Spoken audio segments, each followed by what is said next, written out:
You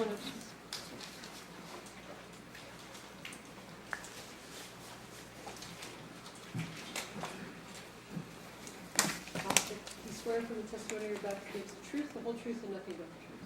I do. Have a seat, sir. Now, we've got, those fans are going, and I can't stop them. I have no control whatsoever on this system. So you might want to keep your voice up, because I want to make sure they can hear. If at any point you can't hear, because I'm a big mouth, I can make sure I can project my voice anywhere. But if for any reason you can't hear anybody, please let us know, and we'll make sure they speak up. All right? Go ahead. Your Honor, I'm curious if everyone can see the officer and the television. Can you all see that? We might, Chris, we might want to close those blinds behind the jury, because it's probably putting the shadow of the light on there. So yeah, if you guys wouldn't mind, be careful. I think you got to pull them towards me. I think if you pull them towards me, oh, be careful. Don't hurt yourselves. Also can't verify if things are going to stay on the wall. We've lost things on the wall.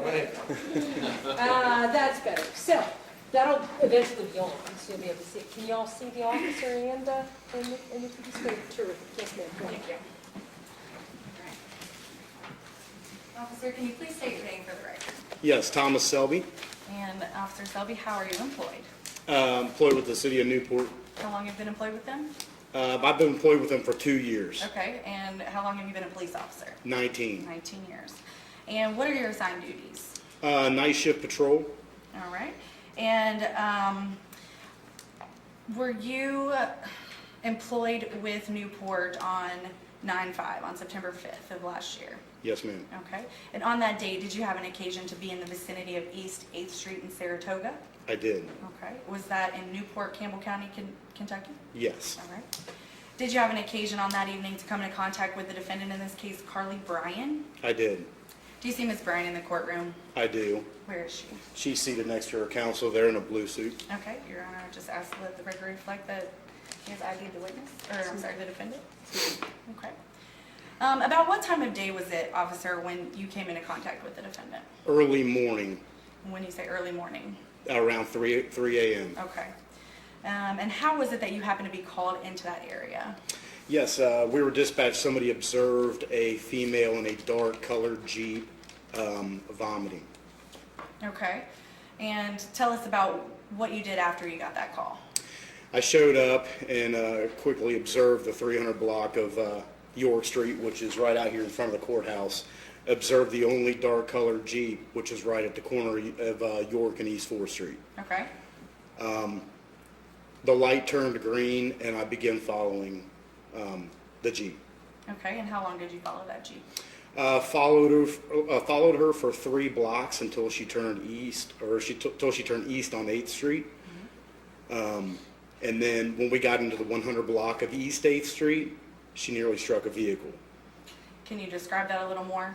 Yeah, so what she did was, as she was traveling on East 8th Street, she drifted, almost striking vehicle, corrected, and came back before coming to a stop at East 8th and Saratoga. Was there other traffic on the road? No. Is there a reason? That the vehicles were parked along East 8th Street on the right-hand side. So it would have been a parked vehicle? Yes, ma'am. All right. And so you continue to observe. Yes. Tell us what else you observed. Okay, so when she got to the stop sign, which she stopped fine on East 8th Street in Saratoga, when she made the turn left, which would have been going north on Saratoga Street, she turned left into the southbound lane. Okay. A little bit about Saratoga Street, for those who don't know, it's got a large grassy median with a high curb. So if you make the turn into the opposite lane of traffic, there's no way unless you climb over that grassy median to avoid oncoming traffic. She did quickly change her direction, turning right and then back down the proper direction of travel, going north in the northbound lane. And is it at that point that you decided to activate your lights and initiate a traffic stop? Yes. Can you tell us a little bit about that? Yeah, she made a stop on Saratoga Street, pulling over and parking approximately 3 feet from the curb on the right-hand side. And why is that noteworthy? It's noteworthy because there is actually only one lane of travel each direction on Saratoga, more specifically northbound in this case, and parking that far away from the curb would impede the flow of traffic. And on that evening, were you equipped with a body cam? Yes. How is that body cam activated and how is that information stored? Okay, so I keep it on my chest, approximately right here on my chest, and you have to activate it manually. So there's a button on the right-hand side of the camera that I would turn on, and then we would store it into a server. We would download it back at the police department, and it would be stored in a server for a period of time. Did you have that badge cam activated on this evening? I did. And that was your badge cam that you activated yourself, correct? That is correct. All right. And did that badge cam, have you had a chance to review that since taking the video? Yes. And does that fairly and adequately depict the events that occurred after you initiated that traffic stop? It did, but the angle of my camera I did notice was not focused. It wasn't down much to see some things. Okay. Here. So tell us about kind of what occurred after you initiated the traffic stop. So I initiated the traffic stop. I exited at the same time turning on my camera, and I approached the defendant while she was sitting in her vehicle. But before actually arriving at the vehicle, she poured some kind of a liquid out of the cup onto the ground. And I didn't know what it was until I got up there and noticed that it was vomit. Okay. Did the defendant make any reference to that? She did. She stated that that was her friend's vomit. And was her friend with her at that time? No. Where was her friend? Do you know? She said that she had dropped her off on Nelson. And where was Nelson in relation to where you were when you pulled her over? Approximately 5 or 6 blocks east of our location. So there was no one else in the vehicle with her at all? No. Okay. Let's see. So after that, what transpired after you had seen her with that cup of vomit? So I came up, asked her for her driver's license and insurance, and to which she was really just fumbling around with credit cards and cash, just kind of a slow movement, wasn't really listening to what I was asking her to do, ultimately asking her just to go ahead and step from her vehicle. And did she do that?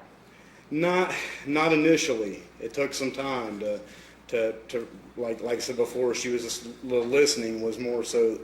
I mean, so that was an indicator, in my opinion, that she just something was going on, something was on board. Adding the totality of everything up to that point. And what do you mean something was on board? Meaning I smelled a strong odor of alcoholic beverages, slow movement, and those were the two main indicators right there at that point. So you smelled alcohol or an alcoholic beverage at the time that you approached the vehicle?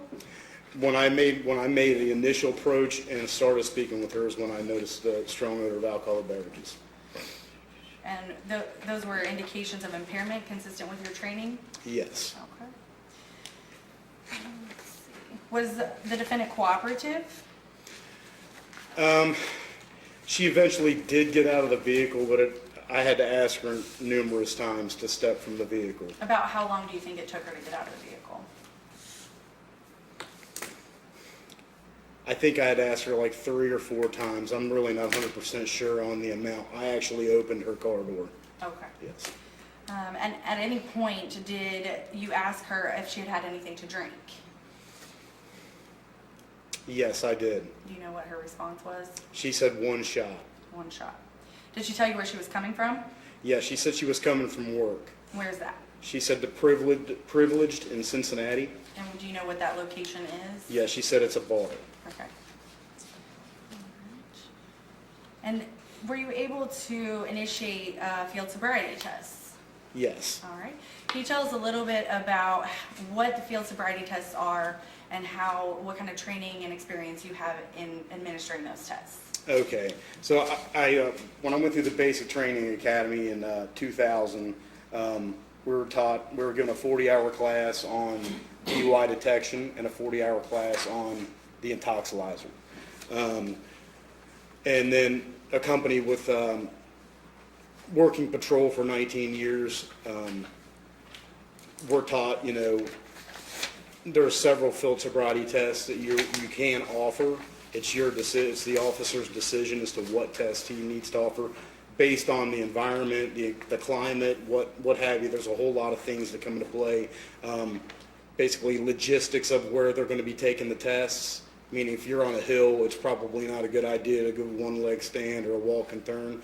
But in this case, Saratoga's really flat. In this case, when I gave one of the field sobriety tests, the walk and turn didn't actually have a line. I always have the defendants, or have the person draw an imaginary line. It's not so much that they're walking off the line, more so that they're showing me other indicators. And are those field sobriety tests standardized, meaning do you give the same test to everyone, or how do you determine what test to give what person?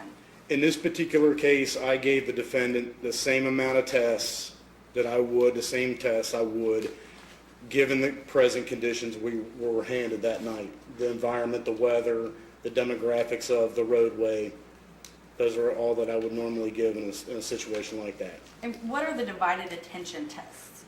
The divided attention tests are usually the first two tests I give, and that's the alphabet test and the numbers test. And what are those? Alphabet, I usually ask, like I said, repetition, it always just helps me remember. My alphabet test, I have the person cite their alphabet from the letter D as in dog to the letter Q as in queen. And then on the numbers test, I have them count backwards, starting in the number 71 backwards to 58. And then they are supposed to stop at 58? Yes. Okay. Why are those tests given, do you know? Basically, they're put in place to see if the person is actually paying attention to what the instructions are given and are able to follow those instructions. Okay. In your honor, I would ask to publish some of the video to the jury, just the portion we've discussed so far.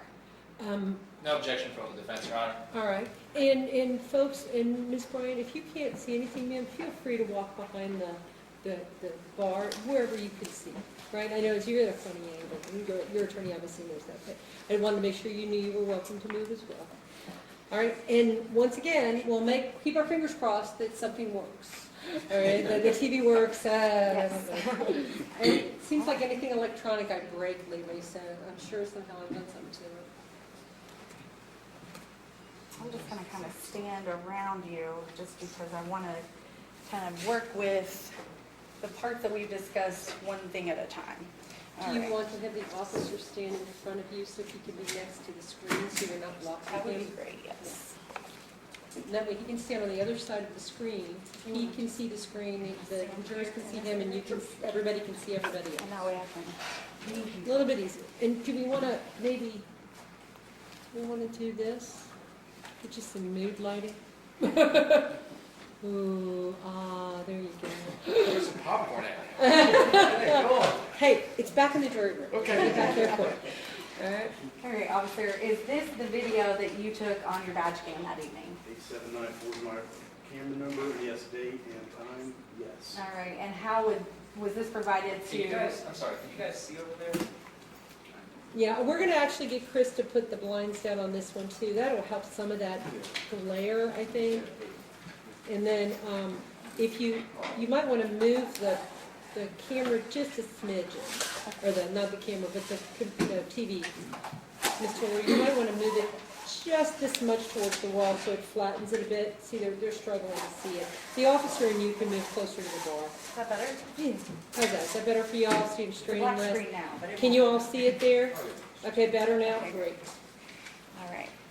Okay, officer. So I'm going to play just a bit of this from things that we've discussed so far, and if you could just, if you need me to pause it so you can kind of explain some of the things you're doing, that's fine. Just let me know. So we've discussed a bit of this. I'm going to go ahead and play that part of the badge cam now. So we can hear everything. That's real smart. I said that That makes sense. No. You can't just extemporaneously talk. You've got to wait. And then she'll ask you questions if she needs to. Sure. So did she perform satisfactorily on either one of those tests? The alphabet's yes and numbers no. And why not on the numbers? Numbers because she did not stop at 58. And then once she got down to 49, asked what number she was supposed to stop on. And had to be told what number to stop on. So because she didn't perform very well on that test, did you want to give her those additional tests, the physical tests? Yes. Tell us why you wanted to do that. Because showing in those indicators, it would also give me, sometimes there's just people that really aren't good at paying attention. So I give that benefit of the doubt as well and give the physical portion of the field sobriety test. And what are the physical portions of the field sobriety test? This is going to be the walk and turn and the one leg stand. Okay. Do you remember which one you gave her first? I believe it was the walk and turn. And can you tell us what that is exactly? Okay, so the walk and turn, just like with both tests, it's important you pay close attention to the instructions, and I make sure you understand those instructions before I even start the test. Plus, I even demo a portion of that test so that you have a visual and an audio understanding of that test before I have you take it, okay? And how did you explain that to her? So I explained it to her by listening to the instructions. She's going to take her left foot, place it on the line, and take her right foot, place it directly in front of her left foot. And this is on the imaginary line. Yes, Okay. because we didn't have a line there on Saratoga, even on the sidewalk, it wasn't a good one. What is the sidewalk like? Is it even? Was it raining? Does that matter? It does matter. I try to choose the flattest surface possible to do it, so that can't be used as a defense to not being able to complete tests, or maybe take a risk that the person might get injured. Do you ask if they are physically able to do the test? Yes. Okay, what kind of questions do you ask them about that? Basically, ask if there's any physical impairments. They have, like if they had a recent surgery on a leg, or they have a prosthesis, something like that might make it a little bit more difficult for them to complete those tests before I have them actually start taking the tests. What about, did you ask if there was any medication that would cause her not to be able to take the test? I did not ask that. Did you ask her any other questions before she decided to do the test? I don't believe so. Did she appear to understand the questions that you had asked her? I believe she did. Do you think that she appeared to understand the instructions that you gave her? Yeah, until she started to actually do the test. Okay, and can you give us an example of what the test would look like? Okay, so, Oh, be careful. all right, so when you're on the line, actually, so this imaginary line, right? So my instructions are to keep your hands out your sides, your feet with your heel of your right foot against the toe of your left foot, okay? When you hold this position till I have you start the test. Once you signify that you understand the instructions, you're to walk 9 heel-to-toe steps up the line. When you get to the 9th step, you're going to keep that left foot planted, taking a series of small steps, and then walking back up the line, 9 steps, okay? So I'm going to move a little bit out of the way because I got a little metal thing here. All right, so counting out each step by 1. Obviously, I'm going to want to keep an eye on where I'm walking at, okay? So you're counting out each step. 1, 2, 3, 4, 5, 6, 7, 8, 9. That 9th step is I'm keeping the left foot planted, still keeping my hands down my sides. Take a series of small steps, turning around, walk back up the line 9 steps. 1, 2, 3, 4, 5, 6, 7, 8, 9. So once they're done with that, then the test is complete. Okay, and so then, once that's completed, what are you looking for while they're doing that test? So I'm looking for any separation from heel to toe on each step. I'm looking for raising the arms, swaying, failure to follow the instructions exactly explained, starting too soon. And how many clues of impairment are there with the walk and turn? Can there possibly be?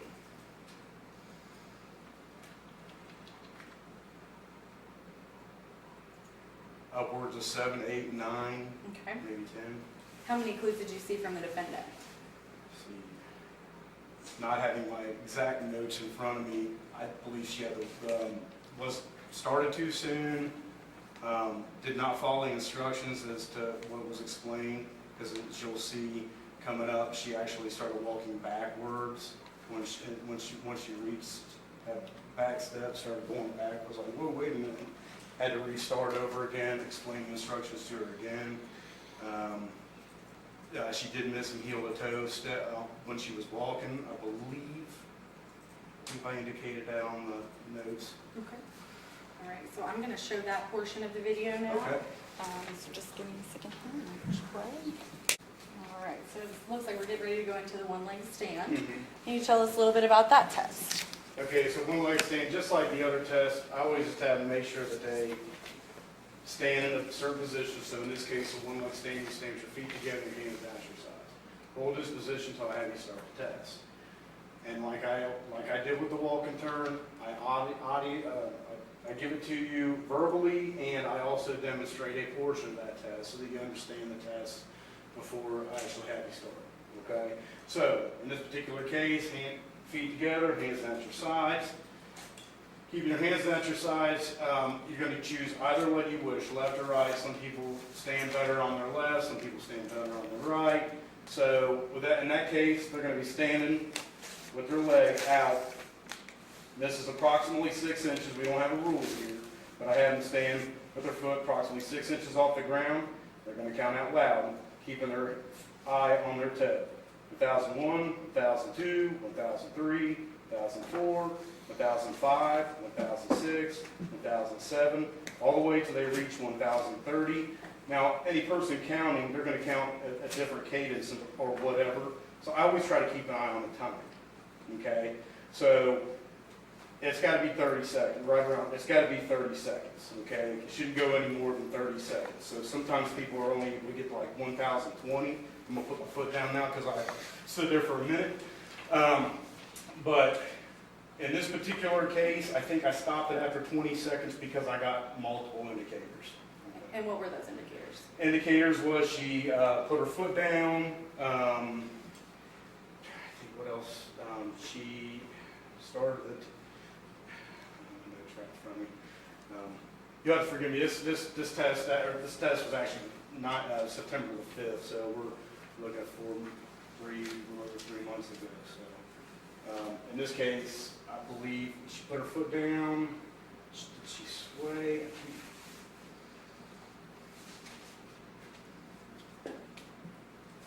Like I said, there was just multiple indicators. She stopped, I think, after 6. You're just going to have to watch the video here.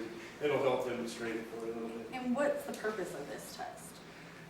This is also another physical. This is just another physical test to see if they're actually able to balance, and then also following instructions in order to complete the test. And do you ask if they are physically able to stand on one leg? I did in the beginning. I asked if they had any physical impairments. Okay, and then so she indicated she did not. That's correct. All right, we'll go ahead and play that test. And I believe, if memory serves, that you can't really see her person on this part. Is that correct? I believe so. I believe there's a lot you didn't see where in the position of my body and where she was at. I'm focusing on that test. Okay. Go ahead and play that part. So at this point, what did you decide as far as getting more field sobriety tests? I decided to give her the preliminary breath test. I'm not sure if I'm allowed to go back to the one leg stand. If you have something that you want to add, yes, sure. I do. Okay. Okay. You're on the way approach? Sure.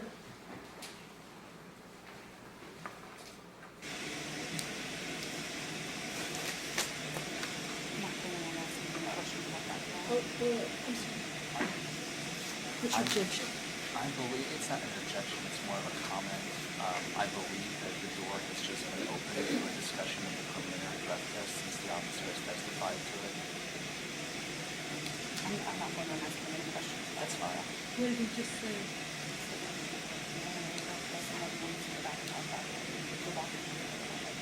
Okay. Well, I mean, the problem is within the PPP, and we're going to talk about the number. I mean, That's fine. that's the part, you know, can we talk about the number? Because there is no number on the video. I'm not That was- talking about the video, he's going to remember the number. Once we start down that road, he's going to remember the number. He's not the witness that remembers the number, however. He does remember the number. He's not the one who said it. But he knows the number, he can he did the test, he can testify to the number. That's the problem. If we give him a vote, I'm going to let him testify to the number if you want the PPP in. I'm going to tell them to the solution is to tell them to disregard the PPP. Disregard any reference to it. Huh? Let it in? Okay, then it all comes in. Okay, go ahead and tell us what you were going to say about the last. If, went back a little bit when she was actually going through the test, after she restarted again, when she was going whoop, whoop, that's when she was dropping her foot.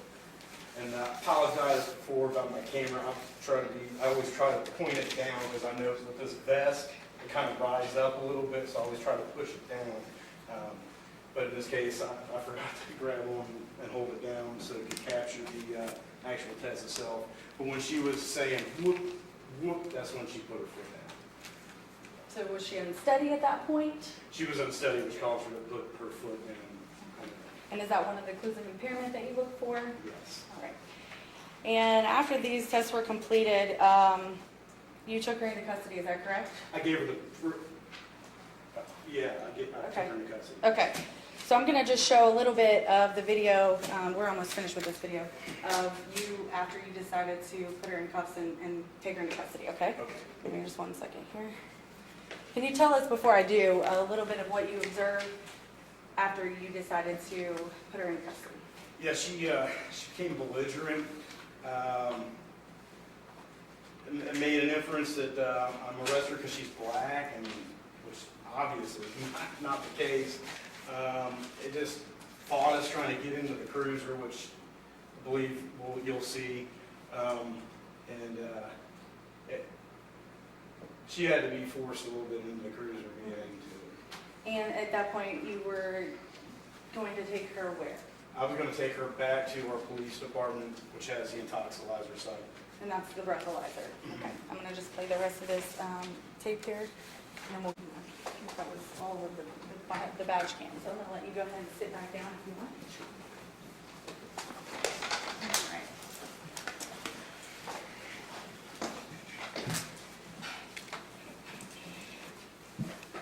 So after that, you took her to the police department to request a breath test. Is that correct? That is correct. Can you tell us a little bit about that? Yes, brought her inside of our processing room in our police department at 998 Mama Street. Our intoxilizer is inside that processing room, so what I do is I usually place the arrestee in a seat in close proximity, so I have to observe her for 20 minutes, okay, before I actually give her that intoxilizer. And then I read the implied consent warning, and they get to have the right to an attorney, which is in that implied consent warning. And then after that, then they get asked if they want to administer to a breath test on the intoxilizer. They can say yes or no. In this case, she said no.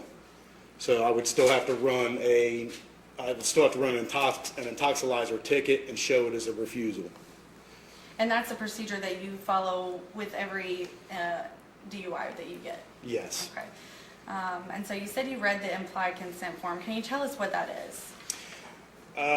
Basically, it's basically like a disclaimer. Kind of explains exactly the process when if you take the test or if you don't take the test, what kind of penalty you may face if you do or don't, and what kind of advantages you would get if you actually took it. And I can read that for the if need me. No objection, Your Honor. No, okay, Yeah. absolutely good. Can you tell us what this document is? This is the DUI defendant's right consent for chemical testing. Okay. I would just ask to mark that as Exhibit B. The. All right, without objection?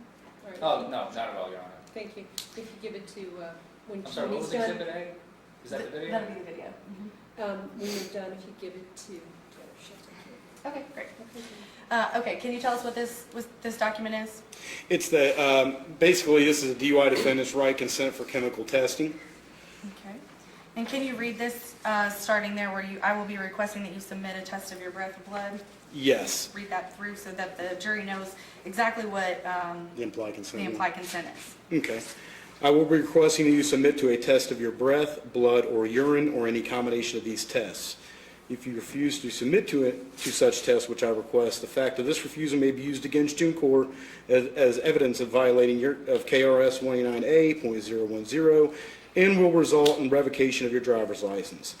If you refuse to submit to the tests and are subsequently convicted of violating KRS 189A.010 subsection 1, then you will be subject to a mandatory minimum jail sentence, which is twice as long as the mandatory minimum jail sentence imposed if you submit to the test. If you refuse to submit to the test, your license will be suspended by the court at the time of the arraignment, and you will be unable to obtain an ignition interlock license during the suspension period.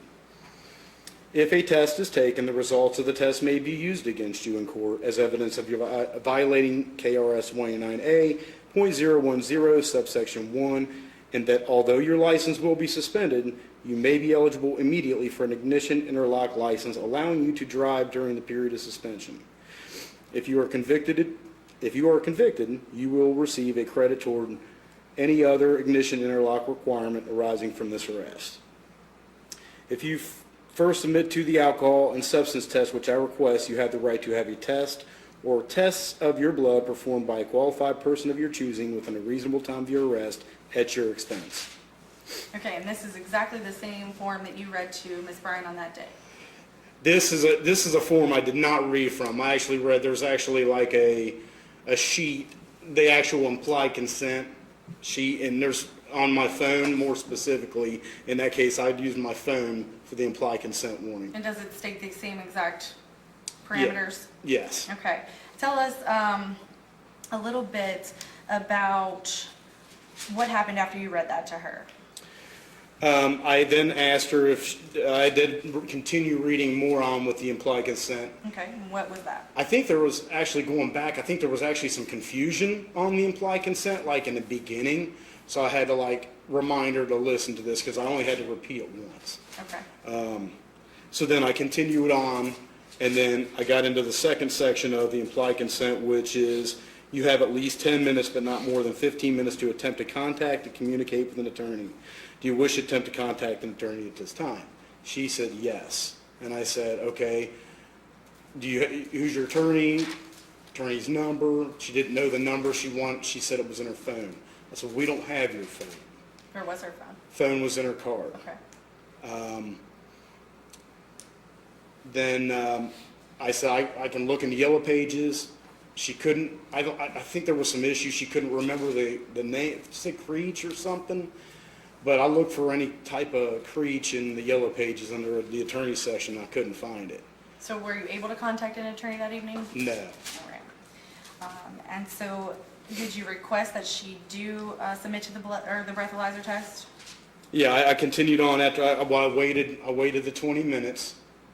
And then, tell us about the 20 minutes. What is that and why is that important?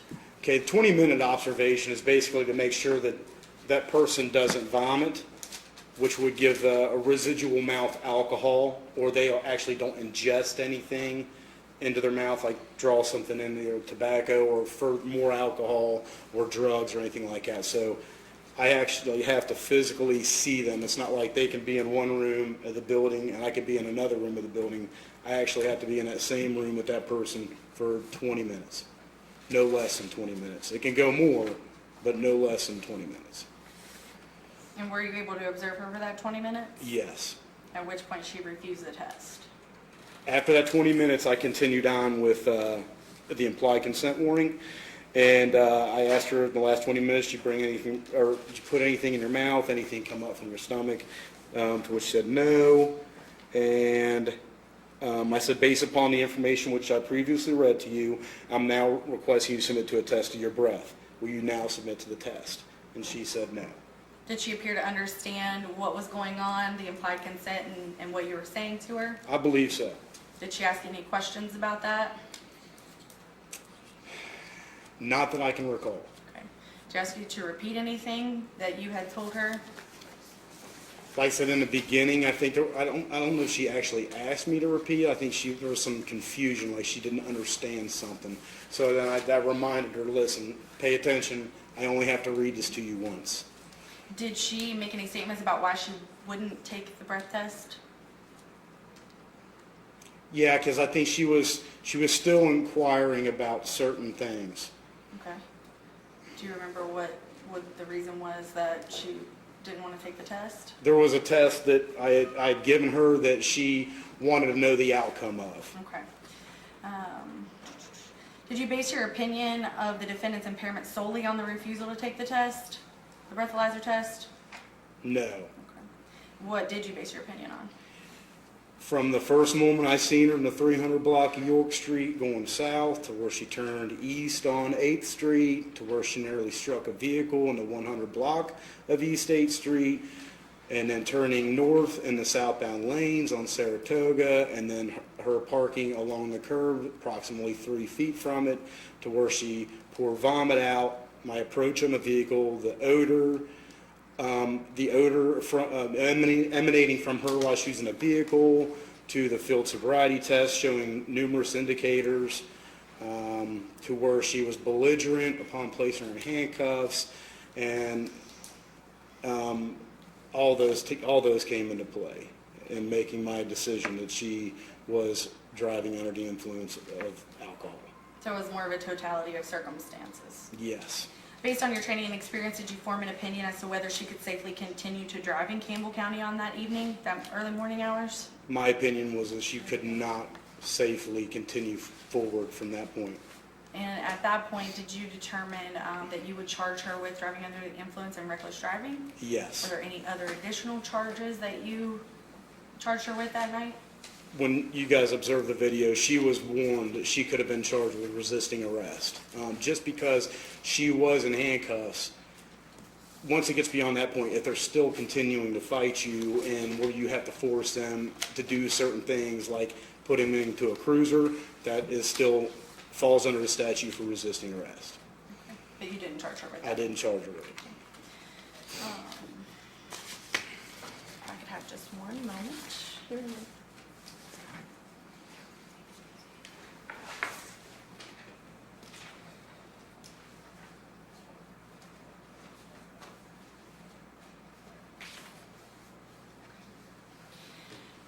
So, based upon everything that you observed that night, did you have an opinion that she was under the influence of an alcoholic beverage while she was driving the car that evening?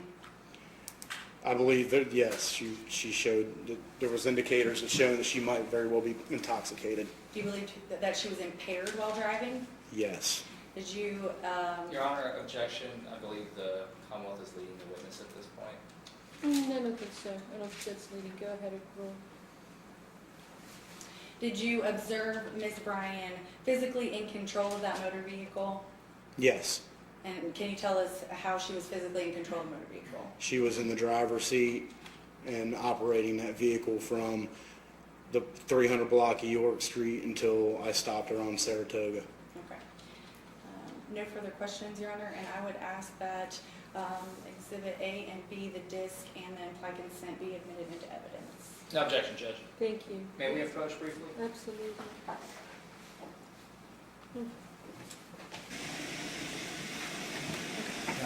Take just a 2 to 3 minute recess. Council needs to use the restroom.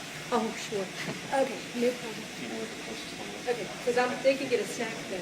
Well, I'm going to send my Dre back there. So I'll you walk can go you in my down. office. Yeah. you can. Okay, folks, we're going to take a brief recess to accommodate council and me.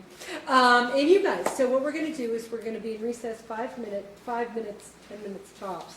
So we'll be back no later than 20 after 2. We're going to take you back to the jury room. You can get something to drink, some of those snacks Hank talked about. Please bring them back in here with you so we can get you something in your stomach. right? Don't talk about the case, don't think about the case, we're just starting still. All right, court's in recess. Hank, will you take it back for me? All rise for the jury.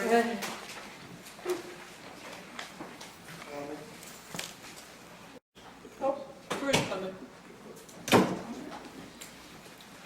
I found apples. I gave him some apples. Well, Hank gave him.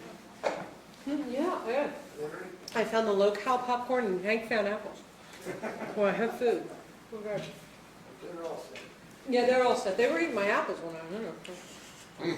Well, good for them. Healthy eaters. Like candy was calling I needed. I just needed some food in my stomach. Yeah, I was gonna bring up your candy, but I figured I would. You're welcome to go in and get some of it. Oh, you got some of your candy back there? Yeah, the whole bowl's full. Good stuff too, the Snickers and all that kind of stuff. Help yourselves. I don't care, I don't need it. And it's my temptation jar.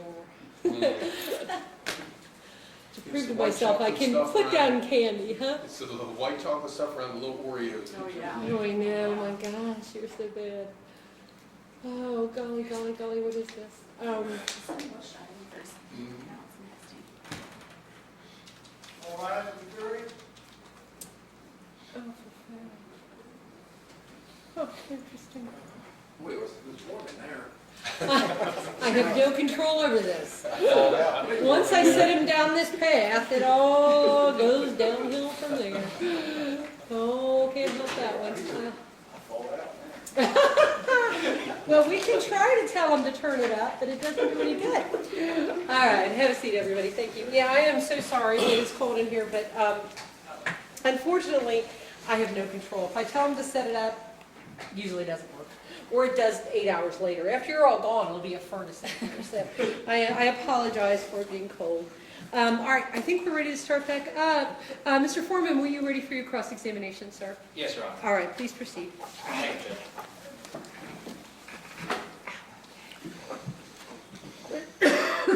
Pardon me. Good afternoon, officer. Afternoon. May I remind you that you are still under oath? Yes. We had a brief discussion with the Commonwealth as we were answering questions about this case. We've established that you've been a police officer for a total of 19 years, is that right? Yes, sir.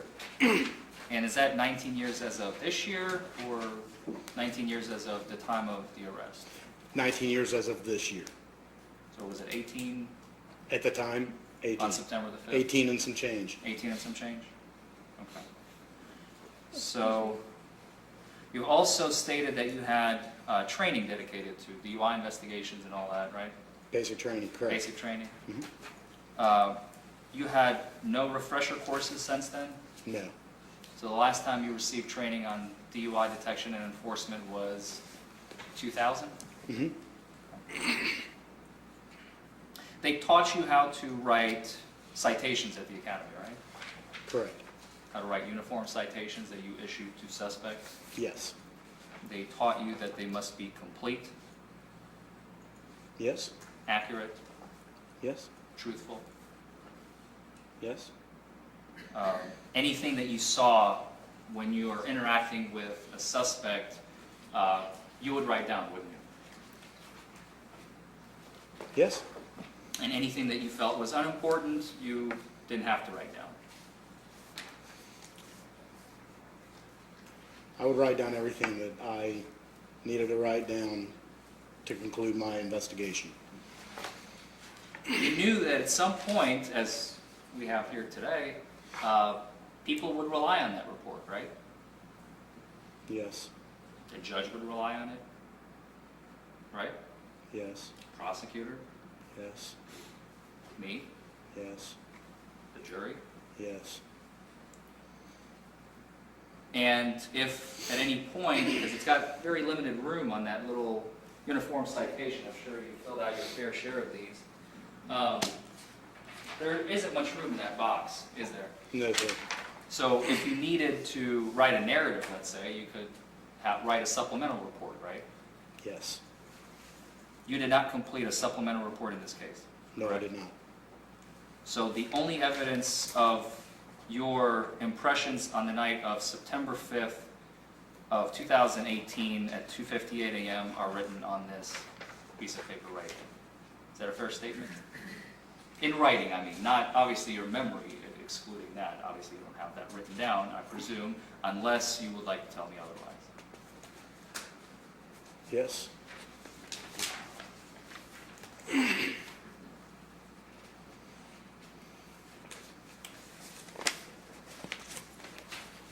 At the time of the stop, well, actually, let's back up a little bit.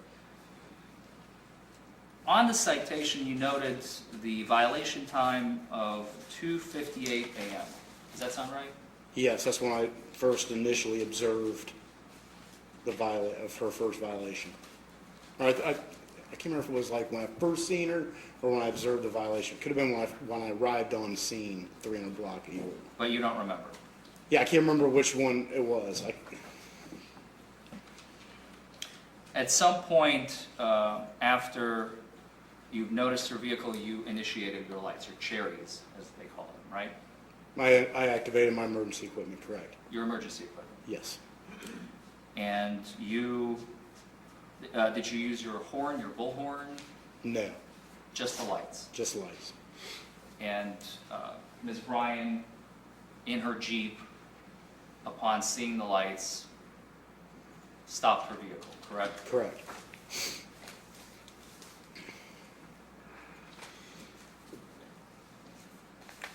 You've stated, and by the way, is that video equipment still It should be. hooked up? Okay. Yes. I'm going to be using that. You're going to have to show me how to. Uh-huh. All right, thanks.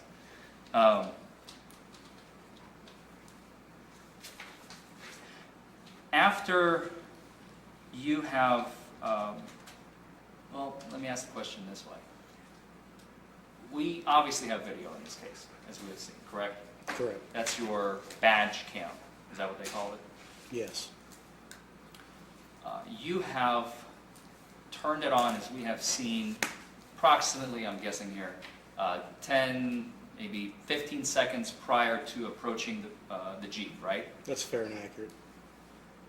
And you did not have an interaction with Ms. Bryan prior to that, correct? Correct.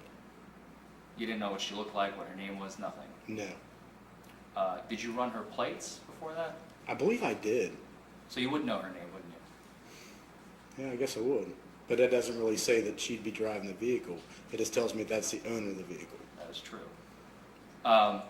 After you have approached the vehicle, you've stated on direct examination that you asked for, I can't recall if it was license and insurance or license and registration. License was definitely in there, and one of the insurance and registration. Do you remember that? Yes, I do. And that was not in the video, was it? That was not in the video. That was my mistake. Correct. Okay.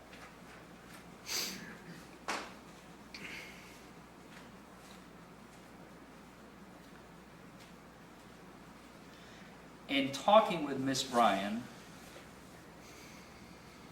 you had an opportunity to observe her, right? Yes. You had an opportunity to speak with her. Yes. You, I'm talking even before the first field sobriety test. This is post-stop, pre-alphabet. Okay, I want to focus on this chunk right here. Okay. You had a chance to observe her, right? Mm-hmm. And as we noticed in the video, her speech was not slurred, correct? You can't depict it from the video very well. So you're saying the video is inaccurate? No, I'm not saying the video was inaccurate. I'm just saying that when you're standing a distance from somebody, it's not like as you're actually standing there. Okay. In your citation, you did not note that she had red bloodshot eyes, correct? Do you have the citation in Yeah, I front of you? do. I do. I have it in front of me. Yes, I did not indicate it. Which is a typical indicator of impairment, correct? It's an indicator. Yes, typical indicator. You did not note in your citation that her eyes were glassy, correct? Correct.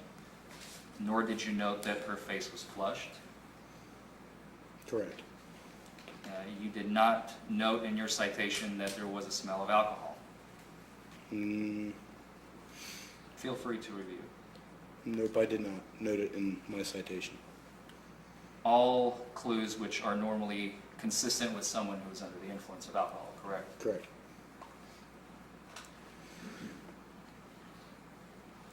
Now this is kind of going to bleed over a little bit into the alphabet and the number field sobriety test that you initially performed. She was standing upright, as we saw in video, the entire time, right? Yes. She didn't sway, No. she didn't fall, No. she didn't use her Jeep to kind of, sit on or use it for balance. Not that I can recall, and I didn't indicate it anyway, so no.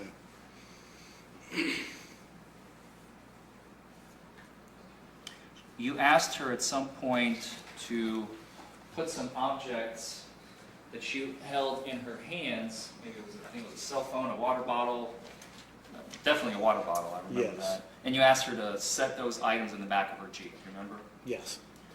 And she complied with that request. Not initially. Initially, she put the half of the items on the back of the Jeep, and then you asked her to put the water bottle, and she complied again, right? Yes.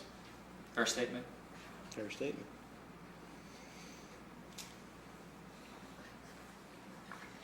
When she spoke with you during this period, she responded with "sir" at the end of most of her statements, right? As we saw, as we heard. I believe so.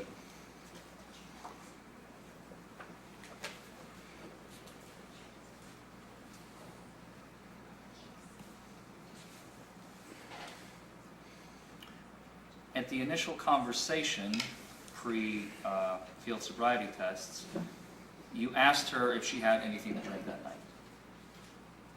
Do you remember? We saw it in the video Yes. this afternoon. I keep saying morning. Yes, I do. And she admitted to having one shot at a bar called Privilege. You Yes. recall that? I do. She didn't tell you what time she took the shot, No. and you didn't ask her. No. You also didn't ask what type of shot it was, Nope. and you didn't ask her either, and she didn't tell you, right? Right. Sorry, I forgot which question I asked first. And as we discussed here, I believe you were in the courtroom during our questioning of the jury panel in voir dire. You are aware that it is lawful for an individual to consume an alcoholic beverage and then operate a motor vehicle so long as they're not under the influence, correct? Correct, and honest.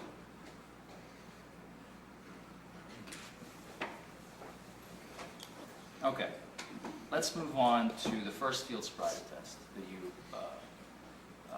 performed or instructed her to perform, rather. Is this the alphabet numbers, or is this a walk and turn one leg stand? We're going to start with the alphabet first. Oh, okay. All right? That was the first test you performed, right, as we saw? Yes. You didn't perform any test prior to that. Nope. You asked her to start at the letter D and stop at the letter Q. Correct. And as we saw in the video, she did not skip any letters, right? No. She didn't miss any. No. She didn't repeat letters. No. She didn't misspeak or mispronounce letters. No. So she performed that test perfectly, Yes. to your satisfaction, Correct. which is consistent with sobriety. Consistent because she was attentive, paid attention to that test and performed it as instructed. As it appeared to you Yes. as a person. Correct. Because you can't get into Ms. Bryant's head, right? I hope. No. Okay. I cannot. All right.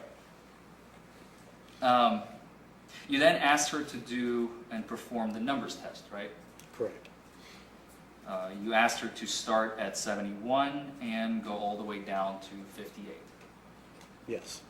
which I actually believe is straight from the manual. It's the direct, that's the suggested way, isn't it? I believe, I don't know if the numbers were actually, but I don't know if they're actually listed in there, but yeah, I'd ask you to count the numbers backwards.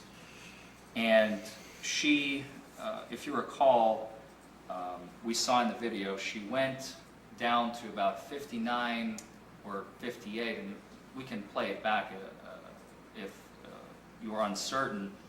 But we noticed in the video that she kind of pauses around 59, 58. Do you remember that? I don't recall that. We could play that portion.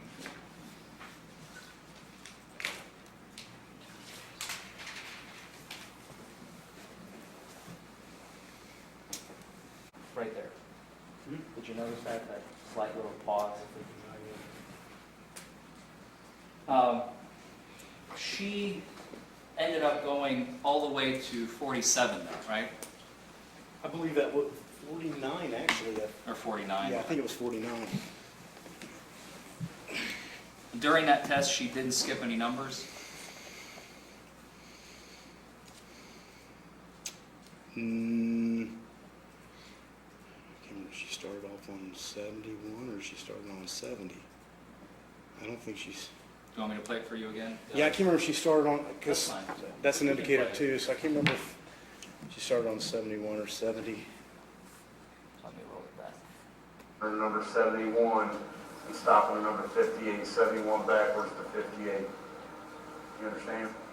It's got to perform it. Okay. So she started at 71. And she did not miss any numbers going back. She did not miss any numbers going back all the way down to 47, but not as instructed.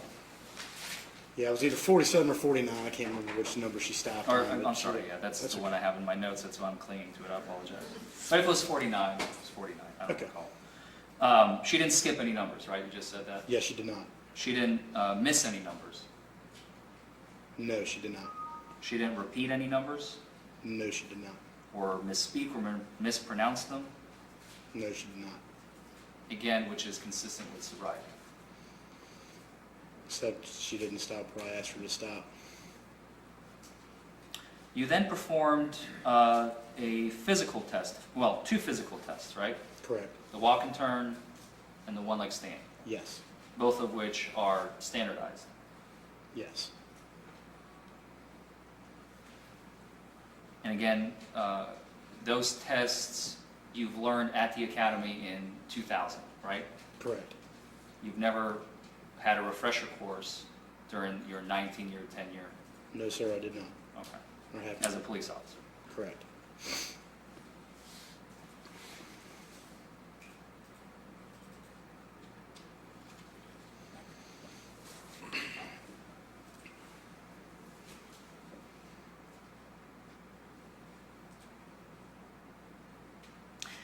Do you recall Ms. Bryan bending down to tie her shoe before beginning the walk and turn test? I don't believe so.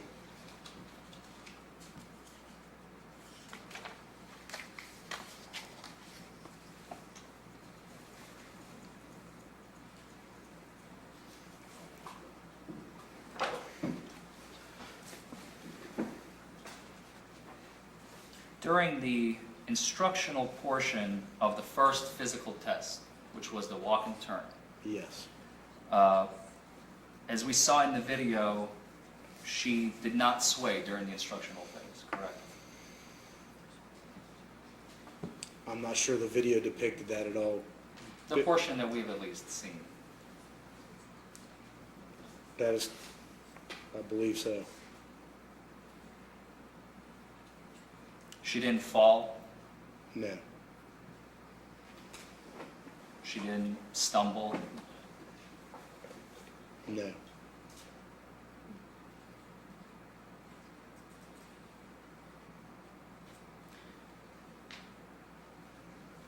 If we could play that portion again to the jury. I'm going to pause that right there.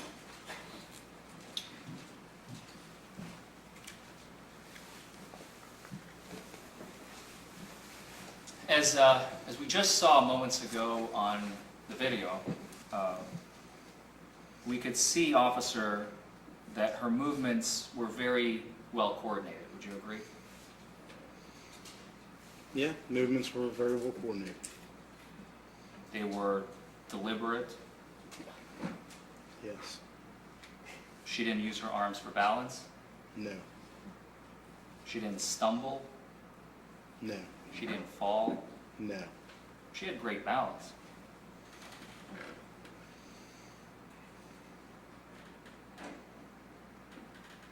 Would you disagree with that statement, officer? Yes, I would, especially in the beginning before the test started. The whole reason, that's why I said the video couldn't really depict it. A lot of times the point of standing there with your left foot and your right foot in front of your left foot while the instructions are going on to see if they can actually hold that position during the instruction stage. She did not do that. She did not hold the position at the beginning. You saw how many times I had to ask her to put her foot, and she's doing the wrong foot, and I had Correct. to, you know what I mean? And I had to show her a couple times. So yeah, she did not.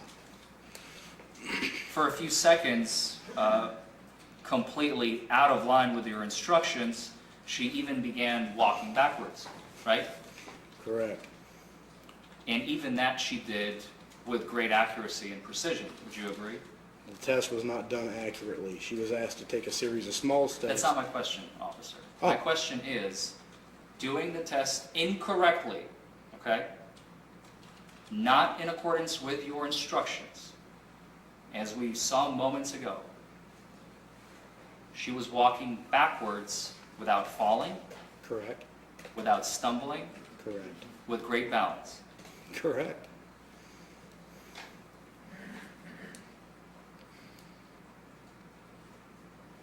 Then you stopped her and you explained to her she needs to turn it around. Remember what I told you, take a series of small steps and walk forward, Correct. which she did.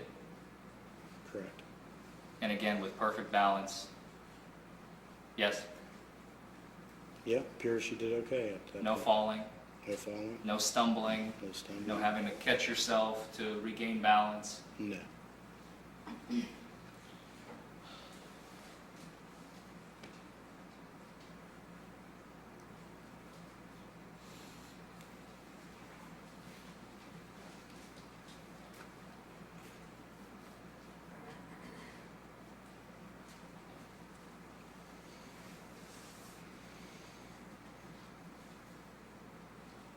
Let's move on to the one-leg stand. Okay. That was the final test that you administered with regard to the field sobriety portion of the tests to Ms. Bryan on September 5th, correct? Correct.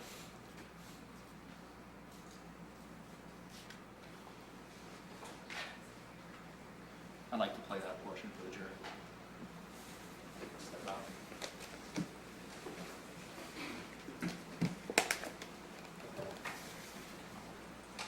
A little bit higher was the last statement you made just there, right? Mhm. So her foot was already off the ground at this point. That was the third time she tried to do it, and she was wanting to see how far I didn't ask her to start the test. So that's another indicator. Starts too soon, 3 times. Okay. Even though we can't see in the video, we do have, we can see another officer in the back there somewhere, Yes. right? Who is that? That's Officer Kenny Honchel. Okay. Is he present in the courtroom today? He is Your not. knowledge? He is not. With respect to prior to beginning the one-leg stand, if you don't mind remaining there, but you don't have to. I thought you were going to go back. With respect to the one-leg stand, when you were giving her the instructions, she seems to be, as we can tell, a little confused. She was asking about making a step, right? How many steps am I taking? So we're not doing steps, right? Right. You're lifting your foot up, As I demonstrated, correct. right? And then she raised your foot, Mm-hmm. and then you said a little higher. Mm-hmm. Okay. You can have a seat, officer. Thank you. Thank you, sir. So by my calculation, the last portion when she actually held her foot up the entire time was approximately 43 seconds. Does that sound right to you? No, it does not. So she put her foot down throughout the entirety of this test? Is that your testimony here today? Okay, I'm sorry. Maybe I didn't understand the question at first. Can you please repeat? My question is, as you've already indicated, she restarted the test at least 3 times, correct? Or she did the test? She tried to start. She tried to start the test at least 3 times? Yes. Or 4 times, is it? I think it was 3. 3? Mhm. Okay. The third time, where she did not stop counting and she went all the way from 1 to 20, you asked her to stop the test when she got to 20, correct? No. No? No. What I asked her to do was, I did stop her at, when she reached 1,020. As you could see, her pace was a little slower than probably a wristwatch would Natural. be. So when I looked at my watch and I started it, it was about 30 seconds that she was told to stop by my watch. So for 30 seconds, she had her foot up off the ground. After she had restarted from putting it down the first time at 6.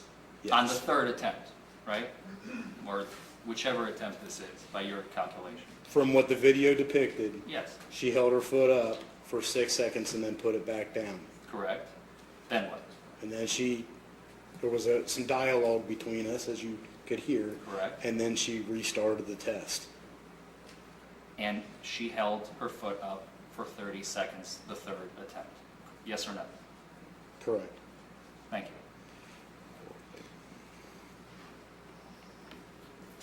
She never, strike that.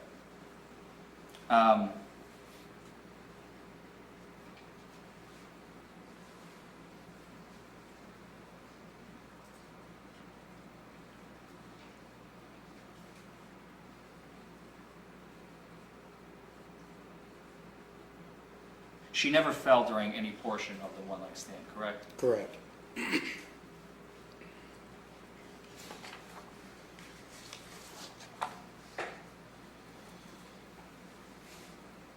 Now, back in 2000, you may recall, the National Highway Traffic and Safety Administration puts out this manual that you were trained on. Do you know what I'm talking about? I believe so. It was supplied by the Department of Criminal Justice Training in Richmond at that time. So DOCJT. yes, I'm not sure if it came from NHTSA or not. Do you remember having a 40-hour course? I think you actually, on direct examination, you mentioned you took the 40-hour course, right? I did.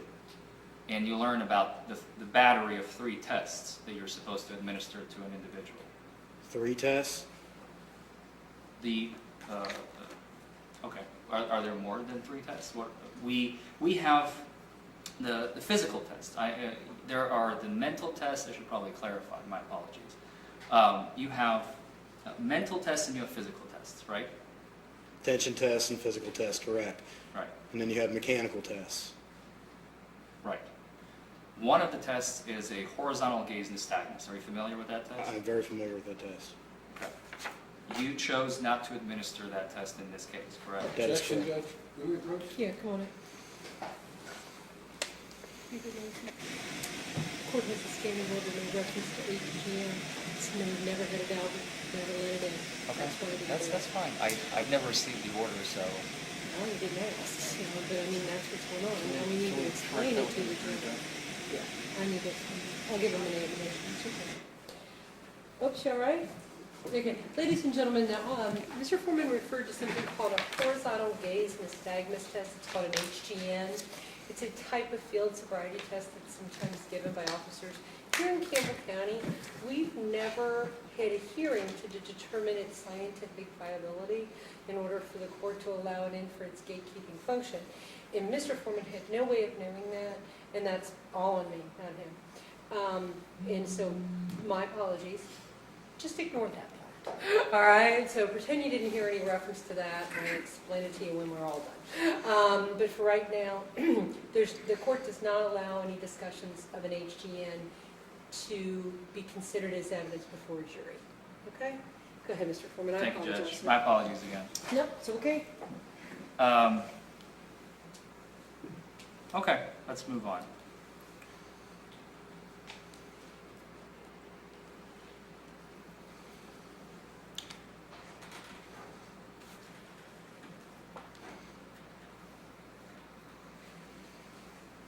After you have completed, you asked Ms. Bryan to complete the 4 field sobriety tests, you have, as you already stated on direct examination, administered what's called a preliminary breath Objection. test.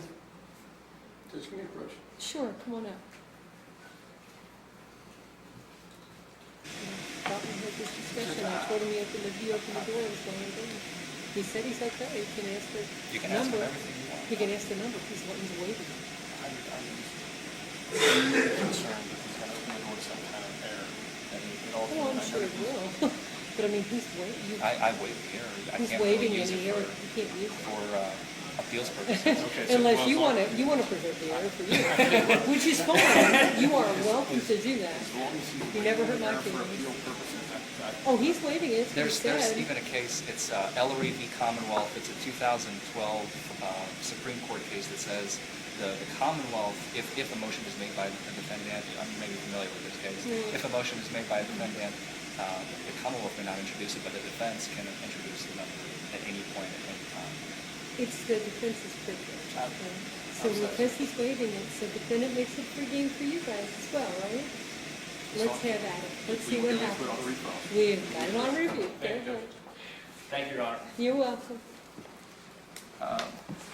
As I've just asked, after you have completed the battery, in this case of 4 tests, 2 mental, 2 physical, right? You administered a preliminary breath test. Correct. If we could play that portion of the video for the jury. Sure. I'm assuming you know where it is on the video. Yes, Your Honor. Okay, good.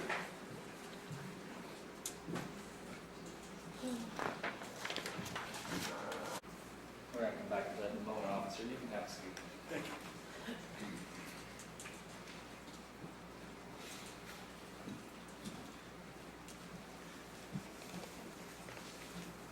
As I already asked you a few minutes ago before we played that portion, you administered something called a preliminary breath test, correct? Correct.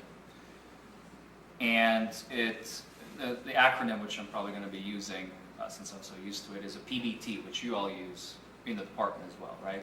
PBT? Yes. So when you refer to the PBT, you refer to the little device that you can administer in the field to an individual you suspect to be operating under the influence, correct? Correct. Before you administered the PBT, as we saw in the video, you brought the device up to her and said, just to show you that I'm not cheating, it's all zeros. Okay? Do you remember that? Yep. You then instructed her to blow into the device, Yes.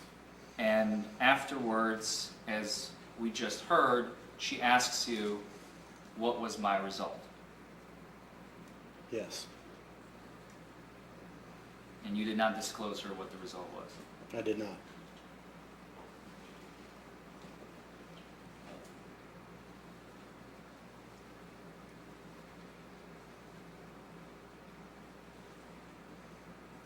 Let's go to the arrest sequence. You can have a... Is that an accurate depiction of the events that transpired on September 5th, 2018? Yes, sir.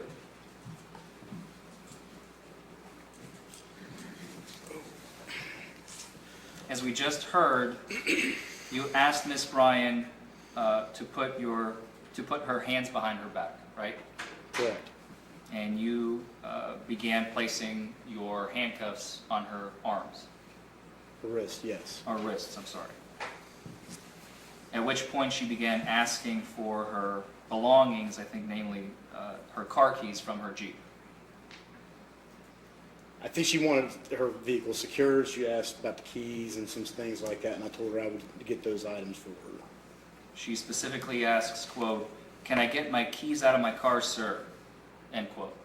Okay, Do you remember that? that's correct. I'm quoting from the video. Thank you. And then your reply was, just put your hands behind your back, okay? Mhm. Does that sound right? Yes. And then she asks, why are you handcuffing me? Do you remember that? Yes, I do. And And a couple of times we could hear her ask if she could know what she blew on the PVT, correct? Correct. And you declined. Told her it showed presence of alcohol. You tell her it showed the presence of alcohol. Correct. And then towards the end, we have a moment where she says, quote, "I let you handcuff me. I did everything you asked me to do. Are you going to tell me what I blew?" End quote. Do you remember that? Yes. And you simply tell her, at least a couple of times I believe, it's kind of hard, it's very muffled, but you tell her to stop. You can clearly hear the word stop. Mm-hmm. Does that sound right? Yes. You go so far as to threaten her with resisting arrest, not on one, but on 2 occasions if she doesn't, right? She was being resisting at that time. She could have very well been charged with resisting arrest for what she had done. That's not my question. My question is, you, on video, as we just heard, tell her that she could be charged with resisting arrest, correct? Correct. We could also hear her say at least 3 or 4 times, asking you collectively, individually, it's unclear, to shut my car door. Yes? Yes. And lock it. Yes.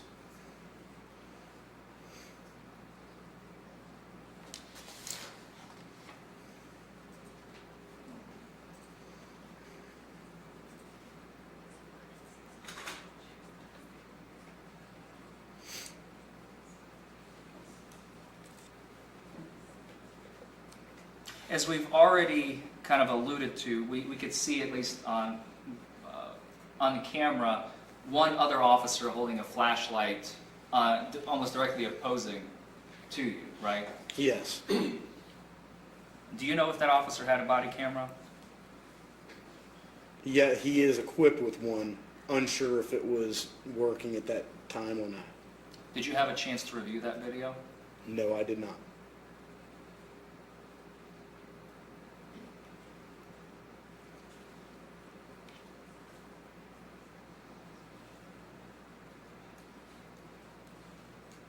Your Honor, may we approach?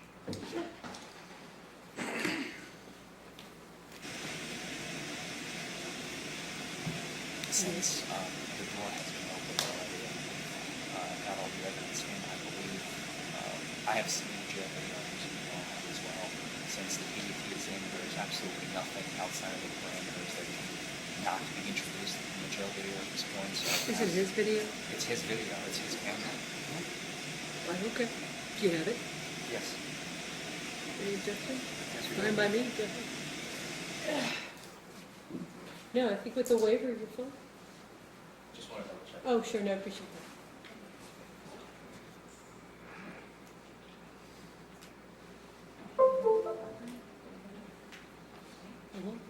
I just wondered. I'm assuming we close this out. Watch again. Should be the E public, I think. I don't know. Is that yours? Should be. Yes. Thank you.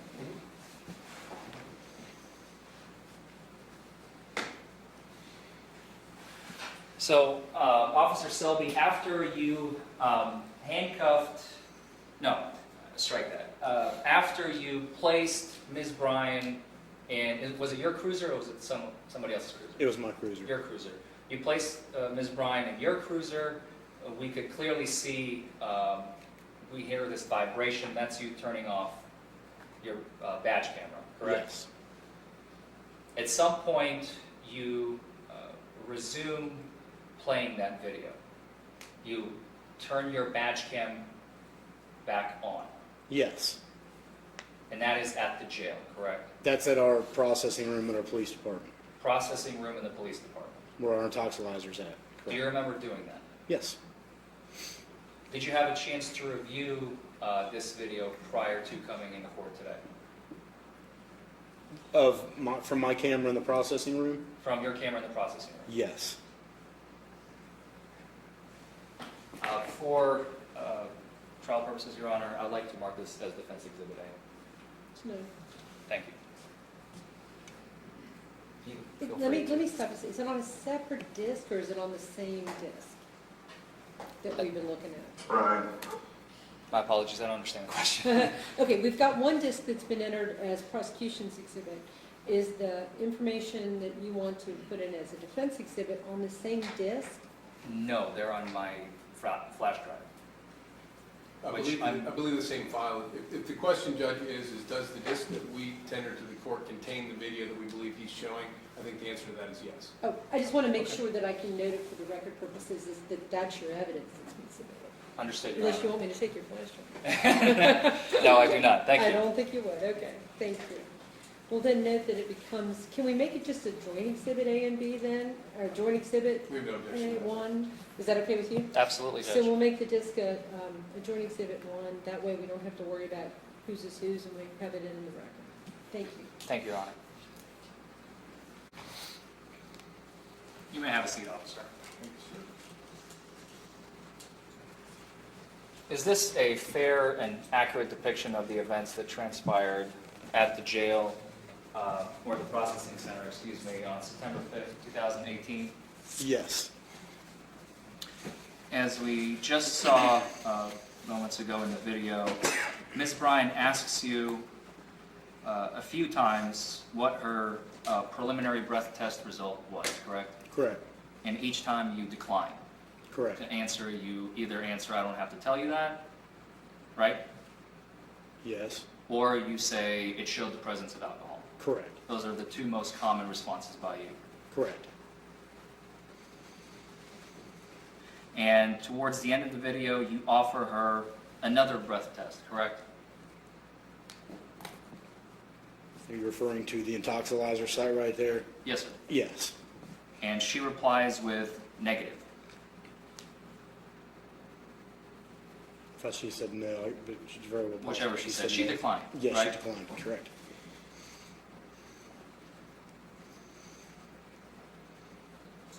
And as we saw, at the moment you turn off your body camera, you never turn your camera back on with respect to your interactions with Ms. Bryan, correct? That is correct. This is the end of your recorded interaction with Ms. Bryan. Correct.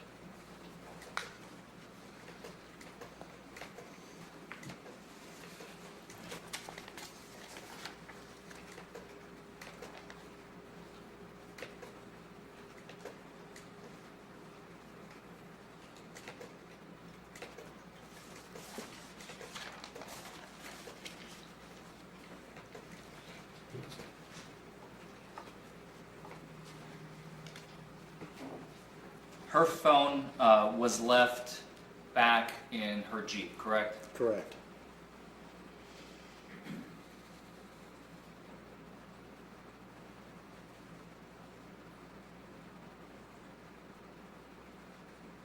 I believe those are the questions I have. Thank you. Your Direct Judge? Certainly. Officer, Ms. Toller has allowed me to do the redirect only because I've been sitting that long with nothing to do. Yes, sir. I'm going to ask you a couple of questions about the intoxilizer. We watched in the video, the original video, and you administered the PBT, is that correct? Yes. So if that gave you a presence of alcohol, why did you take her down to the intoxilizer? The preliminary breath test is not it's not deemed accurate by the courts as an accurate depiction of the level of alcohol in the breath. So then the intoxilizer is, An instrument designed and scientifically proven to be an accurate device to detect alcohol in the breath. so then is it an accurate statement to say that when you're presenting or questioned or giving evidence to the jury, you want the jury to have the most accurate information possible? Correct. Okay. And in this case, the intoxilizer would have been the one to give that information. Correct. And the defendant refused the intoxilizer. Correct. Is how accurate is the PBT then? Asked and answered, Your Honor. He's phrasing it differently. I'll allow it. Go ahead. How accurate is the PBT? PBT is fairly accurate. Okay. You didn't note anywhere in the report, I don't believe, the number that the PBT came back with. Correct. Is that again because it's normally less accurate than the intoxilizer? It's because it's inadmissible and not recognized by the courts as admissible evidence. Okay, well, we've crossed that threshold, so I guess I'll just straight out ask you the million-dollar question. Yeah. Do you know the number of the PBT? I believe it was a 165. 165, and what is the level, to your knowledge, that the presumption is that someone's intoxicated in the Commonwealth? Anything over 0.08. So the PBT came back with a level that was twice as high as the legal limit in the Commonwealth? That is correct. We heard also a lot on cross-examination about the defendant's physical coordination. I believe he went through the videos one at a time and stated basically that physically she was rather coordinated. Is that a fair summation? That is fair summation. You're perilously close to him. Thank you, Judge. Yeah, he's ready, so I'm going to stop you. All right. Officer, how important is judgment in operating a vehicle? I would say it's very important. How important is comprehension of your surroundings mentally? How important is that? Very important. How important is mentally understanding physically where you are? Very important. If you're physically coordinated, but you mentally can't discern, say, a street sign, is it possible that you could end up driving the wrong way down the road? For instance, northbound in a southbound lane? Yes. Physically, you could maneuver the vehicle, but you're going into head-on traffic. Correct. What about mentally being able to comprehend where you are in your lane? How important is that? It's very important. If you don't mentally comprehend where you are in that lane, is it possible that you could almost hit parked cars? Correct. Among others. And your testimony, I believe, is that you've been an officer for 19 years? Yes. In all of those 19 years, well, let me ask one before that. The defendant stated that the vomit that was in the cup was from her friend. Is that correct? That is correct. In your 19 years on the force, I've got one more before that as well. When you approached the vehicle, was the driver's window closed? I believe it was. So the vehicle was closed, no fresh air blowing through? Correct. In your 19 years on the force, how many times have you stopped a vehicle where an individual had vomit that they were driving around in a closed vehicle, just with vomit in a container in the car? Never. Thank you. Nothing further, Judge. Sir, read cross. Very briefly, Your Honor. Sure.